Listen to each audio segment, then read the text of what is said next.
Quiero saludar a toda la iglesia, a aquellos también que nos siguen a través de la transmisión, por lo menos aquí en Melipilla, en esta mañana lluviosa, como nos comentaba nuestro hermano Carlos.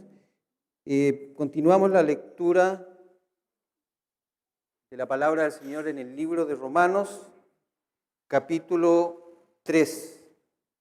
Romanos capítulo 3, en esta mañana nos toca leer.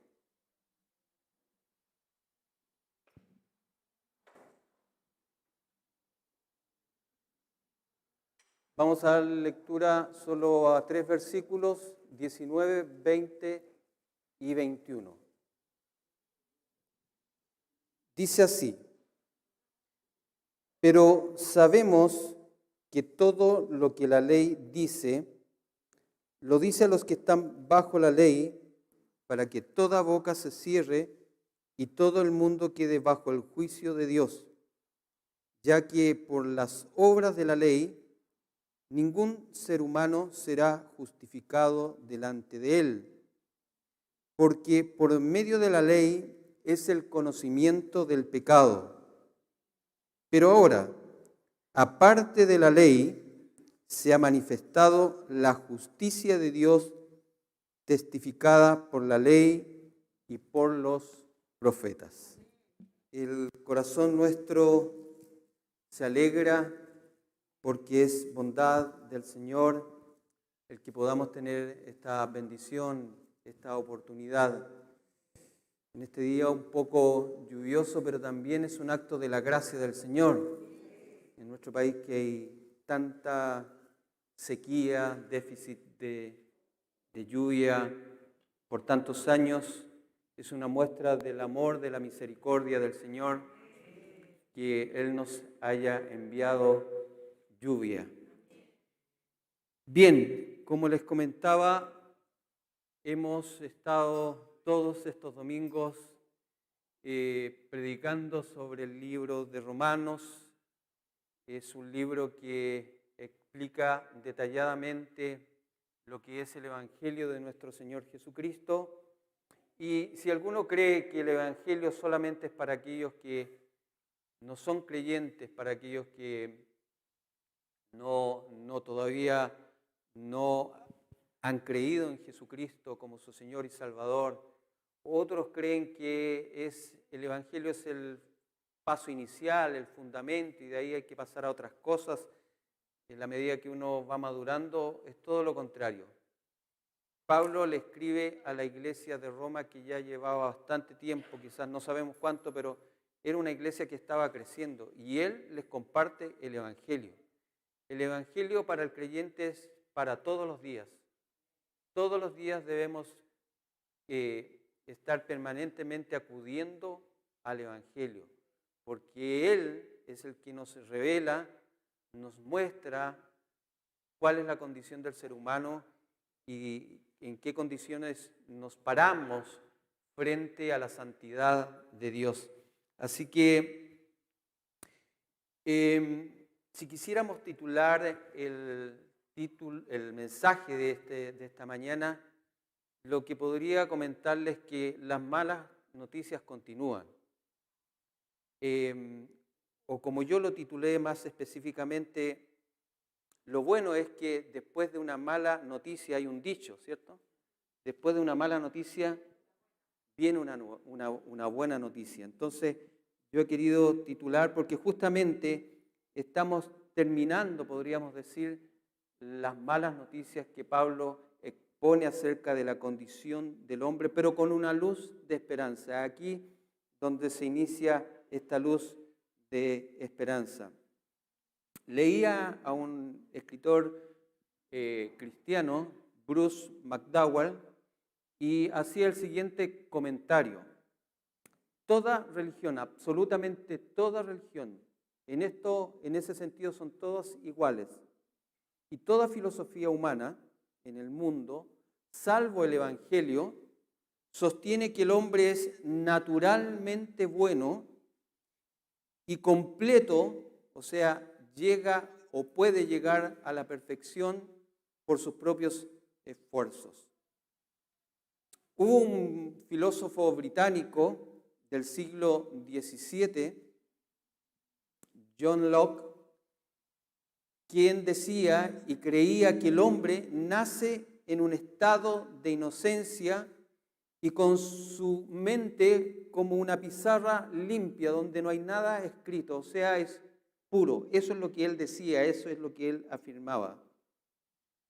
Hay otro filósofo mucho más famoso, Jean-Jacques Rousseau, famoso filósofo francés del siglo XVIII, un ateo, un incrédulo, y que fue el que inició la filosofía humanista que pone primero al hombre antes que Dios.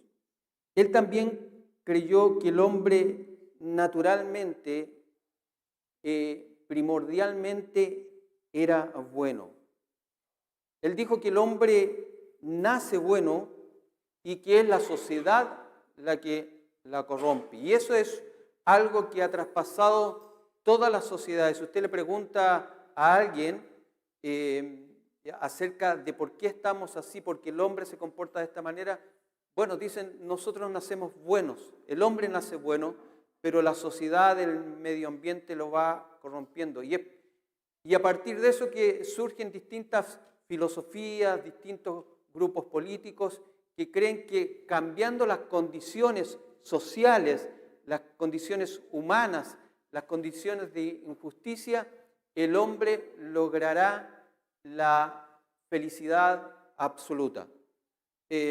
Una de las más evidentes en esto es la filosofía, podríamos llamarla marxista, que cree que todo el problema del hombre es una injusticia humana, o sea, económica, una injusticia económica, y que cuando se resuelva el problema económico en el hombre, se irán, se retirarán, se acabarán todos los problemas del hombre. El tema es que cada vez que llega alguien con ese pensamiento, es alguien que se convierte en un opresor de la sociedad y por lo tanto el problema nunca se acaba. La religión islámica, los musulmanes, enseñan que todos nacemos musulmanes, es decir, nacemos buenos, pero que luego también el medio ambiente nos aleja, nos desvía de Alá, nos desvía de Dios para ello. Alá es el nombre del Dios para la religión islámica. Hoy en día es muy popular la creencia en la gente que para llegar al cielo, para estar con Dios, todo depende de nuestro propio esfuerzo y un poquito de ayuda de Dios. Esa es en términos generales, la creencia popular. Pero en el sermón anterior y así en todos los sermones que hemos estado escuchando, se nos explicó que la situación del hombre es una situación judicial, legal. El hombre es el ofensor y Dios es el ofendido. Dios es el juez que culpa y que acusa en una corte al hombre. Nada bueno hay en él. No hay ni siquiera, se nos decía, un justo. Y esto es, ya sea la condición del hombre, sea un hombre pagano, idólatra, un hombre con una superioridad moral evidente, un religioso devoto ante las Escrituras o ante el dictamen de Dios, todos estamos en la misma condición, ninguno es justo. Esto significa que ninguno alcanza el estándar de la justicia de Dios. Y esto es una situación grave para la condición humana. Pablo expone este tipo de situaciones y las ha estado exponiendo antes de presentarnos una salida en términos judiciales. O para una mayor comprensión, si lo pusiéramos en términos médicos, antes de dar a conocernos el único remedio que existe para sanarnos de dicha enfermedad. El hombre está en la UTI y lo más probable es que si no cambia esa condición, salga de la UTI a un cajón, o sea, muerto. En esa condición está, muerto, legalmente. Y las personas no buscarán una salida judicial en este caso, porque así lo expone el apóstol Pablo, o si quisiéramos ponerlo en términos de una medicina, hasta que seamos expuestos al diagnóstico y al único diagnóstico certero que se encuentra en la palabra del Señor, que se encuentra en la Escritura.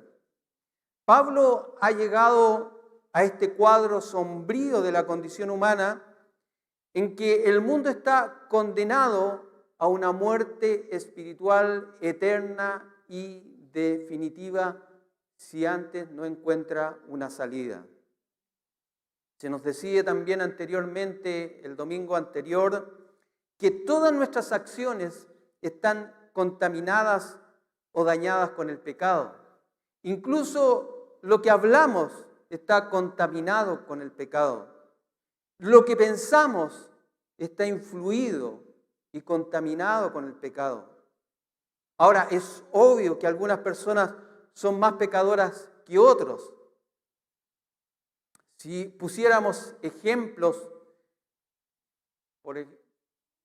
podríamos poner a Saddam Hussein, quien no lo conoció, quien no escuchó acerca de él, o quien no ha sabido acerca de Adolfo Hitler. Si nos comparamos con ellos, somos blancas palomas nosotros. El tema es que no nos debemos comparar con ellos, sino que nos debemos comparar con la santidad de Dios. Y cuando nos comparamos con la santidad de Dios, entonces nadie alcanza esa medida. Si quisiéramos poner un ejemplo, yo escuché un ejemplo muy bueno que dio el pastor Sugel Michelén. Si hubiese una competencia de nado de 3 personas en que tuvieran que cruzar un continente a otro continente, y el primer nadador se tira al mar y se hunde de inmediato. Eso lo podríamos comparar con un hombre como Adolfo Hitler, o sea, malo hasta el alma. Por lo tanto, no alcanzó a nadar nada, se hundió de inmediato. Hay una persona mejor, una persona moral, nada y se esfuerza, pero después de 2 kilómetros de nado termina hundiéndose. Y ahora viene un nadador profesional, campeón mundial, podríamos decir una persona que aparenta una pureza extraordinaria, moralmente nadie lo puede superar, y empieza a nadar 1 kilómetro, 2 kilómetros, 3 kilómetros, 4 kilómetros, 5 kilómetros, y termina ahogándose y muriéndose, cansado y extenuado. ¿Cuál es la condición de los 3? La misma, los 3 murieron ahogados. Esa es la condición del ser humano. Algunos evidentemente son muy malos y merecen la muerte, pero al final de todos ninguno alcanza la meta, ninguno alcanza la justicia, el estándar de la santidad de Dios, y por lo tanto todos debemos comparecer ante el tribunal de Dios. El hombre está dañado. Eso no significa que en nosotros no hayan cosas buenas, como le decía. ¿Qué es de aquel padre, de aquella madre que se sacrifica por su hijo? Nosotros vemos ejemplos a diarios de la bondad humana. Pero cuando hablamos de corrupción radical, como lo nombran algunos teólogos, o depravación total, hoy en día esa palabra suena muy, muy fuerte porque está asociada a otra cosa, como que alguien o todos los seres humanos se nos está diciendo que somos depravados. No, lo que está indicando es que todo nuestro ser está influenciado o contaminado por el pecado. Por lo tanto, lo que pensamos, lo que hacemos, lo que actuamos está dañado con eso. En definitiva, un hombre puro, un hombre santo, un hombre justo, una mujer santa, en una santidad perfecta, todas sus acciones debieran ser motivadas para dar la gloria a Dios, que es la imagen de Cristo cuando estuvo en la tierra. Él dijo, mi comida es hacer la voluntad del Padre. Eso es lo que le producía satisfacción y ese es el estándar al cual debemos llegar todos o debemos aspirar. ¿Es nuestra comida hacer la voluntad de Dios todos los días? ¿Es nuestro deseo, nuestra motivación primaria el glorificar a Dios? No, no siempre. Y si no es no siempre, entonces hemos violado la ley del Señor. Por lo tanto, hasta aquí hemos visto que hay una acusación. Un juez acusa al género humano. Y eso lo vimos en Romanos capítulo 3, versículo 9. Todos estamos bajo pecado, todos los seres humanos. Este juez también hizo una denuncia en contra nuestra. Y eso lo vimos desde el versículo 10 al 18 del capítulo 3. Ahí están los argumentos de la acusación. ¿Cómo se expresa esta naturaleza en nosotros? Dios está acusando al hombre. Y ahora, hoy, vamos a ver el veredicto. Ya estamos a punto de escuchar el veredicto de Dios sobre la raza humana. Dios, el juez, dando su sentencia al acusado. ¿Y cuál es esa sentencia? Entonces, dado que estamos en esta situación, la predicación de hoy se centrará en dos cosas. Primero, continuamos con la mala noticia, versículos 19, 20, y por fin la buena noticia, versículo 21. Comencemos entonces. En el versículo 19, Pablo dice lo siguiente: pero sabemos que todo lo que la ley dice, lo dice a los que están bajo la ley. Cuando Pablo se refiere aquí a la ley, no solamente se refiere en términos de mandamientos, lo que hay que hacer, lo que no hay que hacer, sino que Pablo se está refiriendo a toda la escritura del Antiguo Testamento. Porque los argumentos de Pablo para exponer la condición pecaminosa del hombre es justamente citando salmos, proverbios, el libro de Isaías. Eso es lo que vimos el domingo pasado. Citaba los salmos, citaba los proverbios, citaba los profetas del Antiguo Testamento y es de ahí donde trae la acusación, la condición en que está el hombre. Pablo no basa sus argumentos en lo que él piensa, en filosofías humanas, en lo que él cree. Pablo basa todo su argumento en las escrituras sagradas del Antiguo Testamento. Y el diagnóstico de esta raza humana es que está muerto, es culpable sobre sus delitos y sus pecados. Y si la ley, o usándola como sinónimo de escritura, lo dice, es Dios mismo el que está hablando, es Dios mismo el que está acusando y haciendo el diagnóstico. Y en ese sentido, ¿cómo debemos pararnos ante el tribunal de Dios?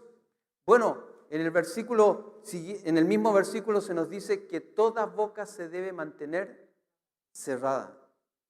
Entonces, ¿cuál es la defensa que tiene el hombre? No tiene nada que decir. Tiene que mantener su boca cerrada.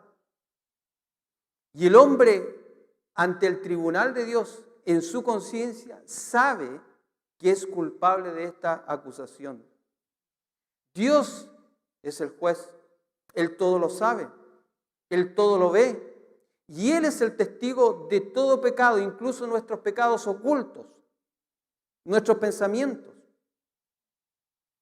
Jesús dijo, no solamente es asesino aquel que le quita la vida a otra persona, sino que te conviertes en un asesino cuando ya has odiado en tu pensamiento a otra persona.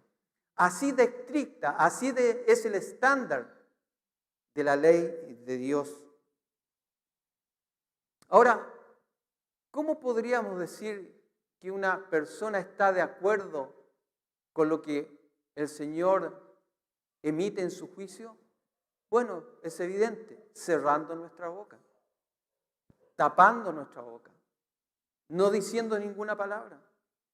Porque si nosotros decimos o alegamos inocencia, o buscamos defensa, o encontramos injusto el juicio de Dios, es una evidencia, es una señal de que no hemos entendido la gravedad de lo que hay en nuestra vida. No se trata de ser un poco bueno, no se trata de esfuerzo, se trata de entender en la condición que estamos. Es como decíamos, es como aquella persona que se le diagnostica que tiene una enfermedad grave de muerte y cierra su mente, bloquea su mente y no admite esa realidad. O simplemente dice, yo voy a medicarme. No tiene sentido, porque aunque no lo quiera admitir, la realidad es otra. ¿Cómo sabemos? ¿Cómo nos podemos convencer de que el pecado habita en nosotros? Es porque todos morimos. Es porque todos morimos. Entonces, ninguno puede pararse ante Dios como inocente. Si alguien alega inocencia o encuentra que es injusto el juicio, significa que su boca no se ha cerrado y por lo tanto definitivamente será condenado. Este es un juez justo, es un juez imparcial, que no se deja influenciar por nada ni por nadie. Pronunciará su sentencia sobre el género humano. ¿Cuál es la crítica en todo país, en algunas épocas más o menos, a los sistemas judiciales? Es que no actúan con justicia, es que los jueces se han corrompido, en que los abogados se han vendido, es que hay una justicia para algunos y una justicia para otros. Es la constante acusación, pero a Dios nadie lo puede acusar de parcial, de injusto. Su juicio es veraz y justo. Estamos parados frente al tribunal de Dios, frente a este juez justo, y estamos esperando la sentencia. Y la sentencia es culpable. No hay otro argumento. Todo el mundo ha comparecido ante el juicio de Dios para escuchar el veredicto de que es culpable. Y allí, si hoy no estamos temblando y en silencio, en aquel día sí estaremos temblando y en silencio. Versículo 20. Habla acerca de la ley. ¿Sirve para algo la ley? La ley de Dios. Tanto los mandamientos, los 10 mandamientos, como todo el Antiguo Testamento, en términos de lo que nos enseña cómo el hombre puede ser justo, o cuáles son las cosas buenas que el hombre tiene que hacer, cuáles son las cosas malas que el hombre no puede hacer. ¿Sirve para algo la ley? Bueno, la ley no puede hacer ciertas cosas sobre el hombre y sí puede hacer ciertas cosas sobre el hombre. El tema es cómo la tomamos, qué hacemos con ella. Es la ley de Dios, es justa, es santa, es buena, pero depende cómo la usemos, cómo la entendemos que opera en la humanidad. ¿Qué es incapaz de hacer la ley? Justamente, es incapaz de salvarlo, es incapaz de justificar al hombre pecador. Pero por otro lado, este mismo versículo 20 enseña que la ley puede dar al hombre el conocimiento del pecado. O sea, la ley nos enseña a reconocer lo que es bueno, lo que es incorrecto. Puede mostrar al hombre su total pecaminosidad. El propósito de la ley, como se nos enseñaba el domingo anterior, es ponerse como un espejo frente a nosotros. Al realizar distintas actividades nosotros durante el día, el cuerpo se nos va ensuciando, el rostro se nos va ensuciando. Y utilizamos un espejo para mirarnos en qué condiciones estamos. Y cuando nos miramos al espejo, vemos que nuestro rostro está sucio, que necesita ser limpiado. Pero no nos colocamos el espejo para limpiarnos. ¿Qué utilizamos? Agua, utilizamos jabón. El espejo solamente nos señala y nos indica, nos muestra que debemos acudir al agua y al jabón para lavarnos. Así es la ley, nos muestra nuestra condición mala y pecaminosa, nos muestra que estamos sucios y que debemos buscar algo que nos limpie. ¿Y qué es lo que nos puede limpiar? ¿Qué es lo que nos puede salvar? Cristo y su obra. Él es el jabón, Él es el agua que puede limpiar nuestros pecados y salvarnos de nuestra vida corrupta. Ese es lo que hace la ley en cada uno de nosotros. Pero el judío, ¿qué es lo que hacía? Trataba de cumplir la ley creyendo de que de esa manera obtendría la salvación. Y creía que la ley le había sido dada porque se creía un hombre especial, una mujer especial judía sobre el resto de la humanidad. Dios nos ha elegido a nosotros, nos dio su ley, pero lo que ellos debieran haber entendido que les dio la ley como una muestra de la raza humana para que entendieran que ellos, como los paganos, estaban en la misma condición, sucios totalmente. Pero nunca lo comprendieron, nunca lo entendieron y por lo tanto el juicio de Dios también será para ellos. Y dice la Escritura, aún más severo, dado que fueron expuestos a la palabra del Señor. Hemos terminado las malas noticias. Por fin podemos respirar. Hay una luz de esperanza. Y cada vez que en la Escritura aparece un pero, es un llamado de atención. Es una luz de esperanza. El versículo 21 comienza diciendo, pero ahora. Estas palabras indican un cambio dramático, un cambio crucial en lo que Pablo hasta aquí ha venido exponiendo. Pero ahora está llena de significado. Pero ahora significa que hay una luz de esperanza. Pero ahora significa que se está manifestando la gracia de Dios sobre la humanidad. Pero ahora significa que se va a mostrar en todo su esplendor lo que es el amor de Dios. Leámoslo. Dice, pero ahora, aparte de la ley, se ha manifestado, se ha revelado la justicia de Dios, testificada por la ley y por los profetas. O sea, pero ahora es que vienen buenas noticias. Pero ahora significa que se comienza a decir que la buena noticia es que Dios tiene un extraordinario, maravilloso plan de salvación, una forma de justificar al hombre, donde el hombre puede ser declarado justo ante un Dios santo.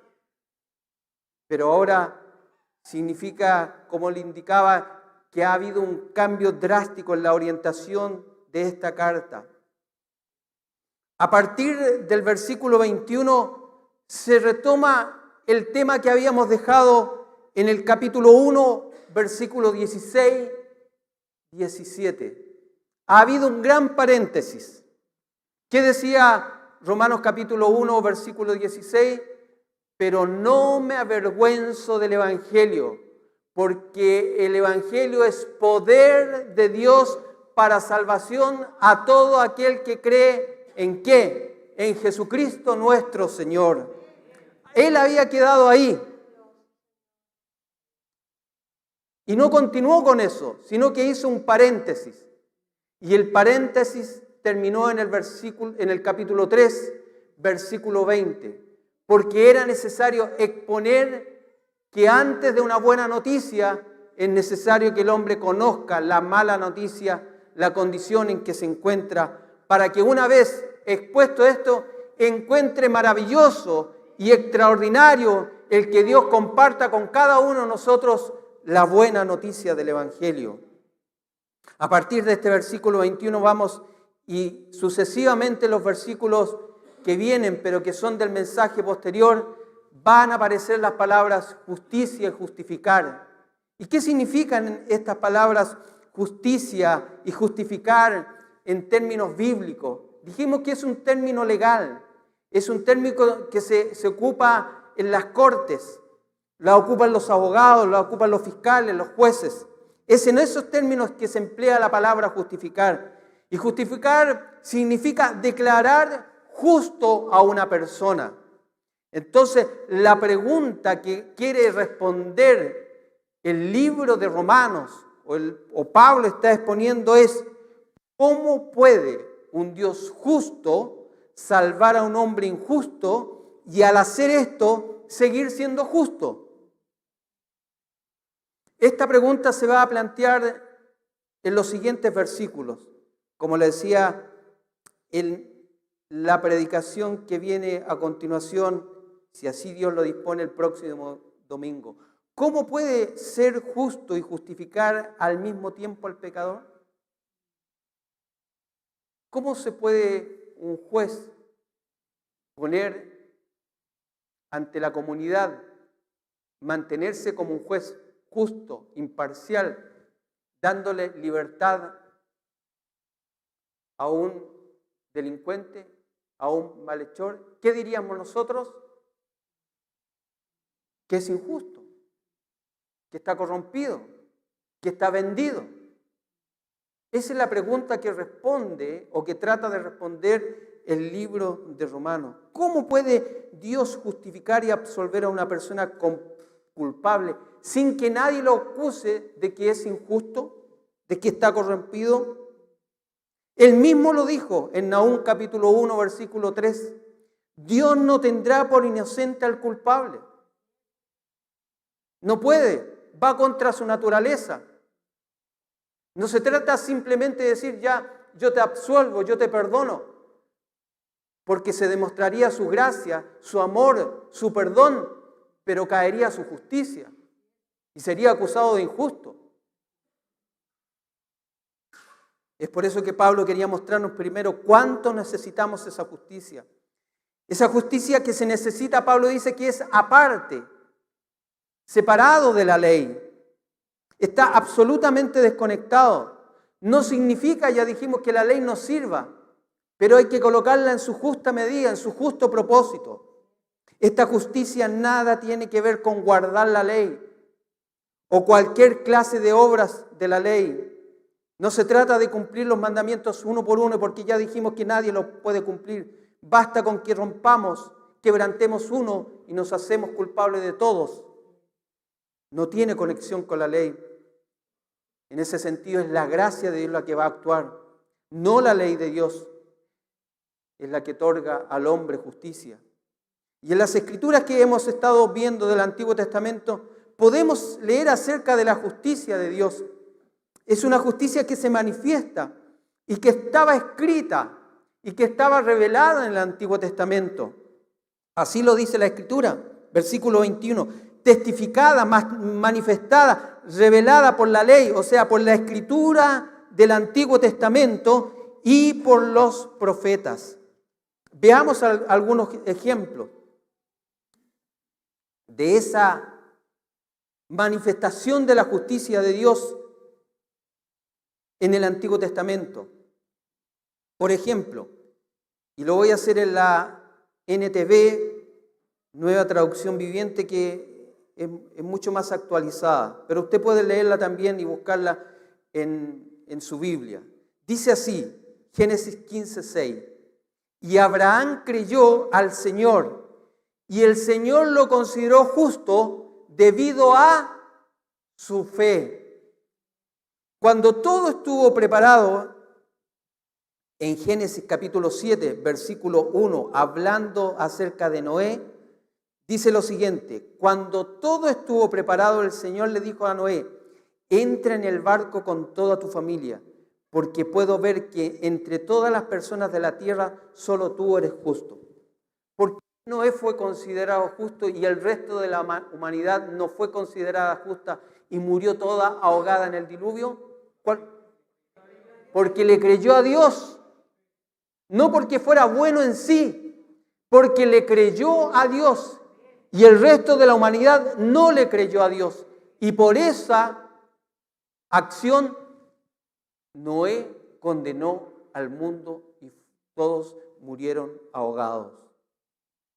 Dice también que esta justicia de Dios que salva al hombre también fue manifestada, hablada, escrita por los profetas del Antiguo Testamento. Veamos dos ejemplos. Isaías 53, 11. Cuando vea todo lo que se logró, aquí está hablando proféticamente del Mesías, de lo que haría el Mesías, el Cristo en el futuro. Dice, cuando vea todo lo que se logró mediante su angustia, lo que sufrió en la cruz, quedará satisfecho. Y a causa de lo que sufrió, mi siervo justo hará posible que muchos sean contados entre los justos, porque Él cargará con todos los pecados de ellos. Jeremías 23, 6. Y su nombre será: el Señor es nuestra justicia. En ese día Judá estará salvo e Israel vivirá seguro. La justicia no proviene de nosotros. La justicia que nos salva y que nos declara justos proviene de Dios, mediante la fe. Para ir terminando y para que tengamos algunas conclusiones, no podemos cumplir la ley de Dios en forma perfecta. Por lo tanto, todo el género humano es culpable ante Dios y lo que debe hacer es cerrar su boca y admitir su culpa. Los mandamientos no fueron dados para justificar al hombre ante Dios, solo para mostrar la naturaleza pecaminosa que habita en él y conducirnos a Cristo. Pero ahora, esta palabra tan importante, se ha revelado la justicia de Dios. Es decir, la buena noticia de cómo el hombre puede ser declarado justo ante Dios. Así como las Escrituras del Antiguo Testamento ponen de manifiesto la culpabilidad del hombre, estas mismas Escrituras también revelaron de qué manera el hombre puede ser declarado justo ante Dios.